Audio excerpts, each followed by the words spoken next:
அந்த மைண்ட் மட்டும் ரொம்ப கஷ்டமா தான் இருக்கு. ஒரு வேலை எல்லா செட்டையும் போட்டு முடிச்சாச்சு. காலையில எல்லாரும் கலந்துக்கிட்டு டேய் உனக்கு வேலைக்கு போனா வேற எதுவும் பண்றியா? இவ்வளவு நேரம் ஓடி ஓடி வேலை பார்த்து கல்யாணம் ஆகிற பொண்ணு ஆளுதான் தெரியுமா? அதான் பொண்ணை எப்படி சொல்லலாம் பிளான் போட்டு இருக்கோம். என்னடா பேக்கரியில உள்ள பண்ண சொல்லுங்க. டேய் அப்படி தெரியல. நீங்க நாலு பசங்க வேலைக்கு வரேன்னு சொல்லும்போது அன்னைக்கு யோசிக்கணும்டா. அதுக்கு நீங்க தான் ஹெல்ப் பண்ணணும். இன்னைக்கு சோதியாரன் சொன்னான்டா. நீ போற சீரியல் செட்டால சேர்த்து நீ சேர்ற செட்டு வாழ்க்கை எங்கேயோ கொண்டு போயிரும். நான் எப்படியா? ஏன்னா நீ ஒருத்த மட்டும் தான் நம்ம மண்டபத்திலே எங்க வேணா போற ஒரே ஆள். என்ன பண்றது? தூக்கிட்டு வரே. பழகின பழகத்துக்கு.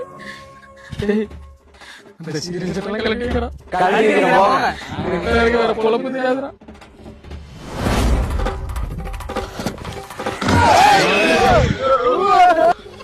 என்னடா பொண்ணுக்கு மூஞ்சில மூடியே இருக்கு.